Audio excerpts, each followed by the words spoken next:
കൽക്കി 2898 AD ചിത്രം ആഗോളതലത്തില് വൻ പ്രതികരണമാണ് സൃഷ്ടിക്കുന്നത്. ചിത്രത്തില് തമിഴ് സൂപ്പർ താരം കമൽഹാസൻ അഭിനയിച്ച പ്രതിനായക വേഷം ഏറെ ചർച്ച ചെയ്യപ്പെടുന്നുണ്ട്.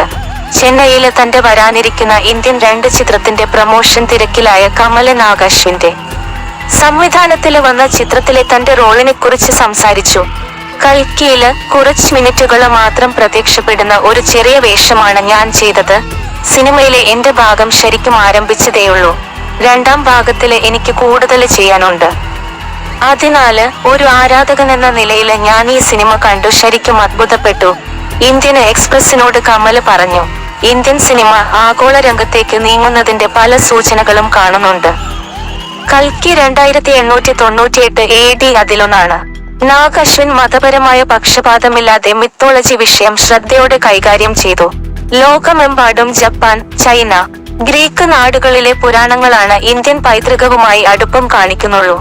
അതില് നിന്ന് കഥകള് തിരഞ്ഞെടുത്ത് എല്ലാം ഒരുമിച്ച് കൊണ്ടുവന്ന് വളരെ ക്ഷമയോടെയാണ് അശ്വിൻ അത് നിർവഹിച്ചിരിക്കുന്നത്, കമല് കൂട്ടിച്ചേർത്തു. ചിത്രത്തിലെ അമിതാഭ് ബച്ചന്റെ ഗംഭീര പ്രകടനത്തെ കമല് പ്രശംസിച്ചു.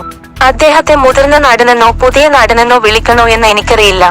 അത്ര നന്നായി അദ്ദേഹം സിനിമ ചെയ്തിട്ടുണ്ട്. കമൽഹാസൻ കൽക്കി 2898 ADയില് ഒപ്പിടാൻ 1 വർഷം എടുത്തുവെന്നാണ് നിർമ്മാതാക്കള് തന്നെ വ്യക്തമാക്കിയത്. അടുത്തിടെ മുംബൈയില് നടന്ന ചിത്രത്തിന്റെ പ്രീ റിലീസ് ചടങ്ങില് നിർമ്മാതാവ് അശ്വിനി ദത്തിന്റെ മകള് സ്വപ്ന ദത്ത് പറഞ്ഞു. എക്കാലത്തെയും ഏറ്റവും ബുദ്ധിമുട്ടുള്ള കാസ്റ്റിംഗില് ഒരാള് കമല് സാറിനായിരുന്നു. അദ്ദേഹത്തിന്റെ കാസ്റ്റിംഗ് ഏറെ വിഷമമുള്ളതായിരുന്നു. ഞങ്ങള് ഷൂട്ട് തുടരുകയായിരുന്നു. പക്ഷേ യാസ്കിൻ എപ്പോഴാണ് വരുന്നത്? സിനിമ മുഴുവനും യാസ്കിനാണ്. എന്നാൽ യാസ്കിൻ എവിടെ? ഈ 2 സൂപ്പർ ഹീറോകളെക്കാള് തുല്യനും സത്യസന്ധനും അല്ലെങ്കിൽ ശക്തനുമായ ഈ വ്യക്തിയെ നിങ്ങൾ എങ്ങനെ അവതരിപ്പിക്കും? അതാരാണ്? പിന്നെ ഞങ്ങൾക്ക് കമല് സാറിനെ കുറിച്ച് മാത്രമേ ചിന്തിക്കാൻ കഴിഞ്ഞുള്ളൂ. ഇത് മനസ്സിലാക്കാൻ ഞങ്ങൾക്ക് 1 വർഷമെടുത്തു. സ്വപ്ന കൂട്ടിച്ചേർത്തു. സുപ്രീം ലീഡർ യാസ്കിൻ എന്ന വേഷത്തിലാണ് കമല് കൽക്കിയിലെത്തുന്നത്.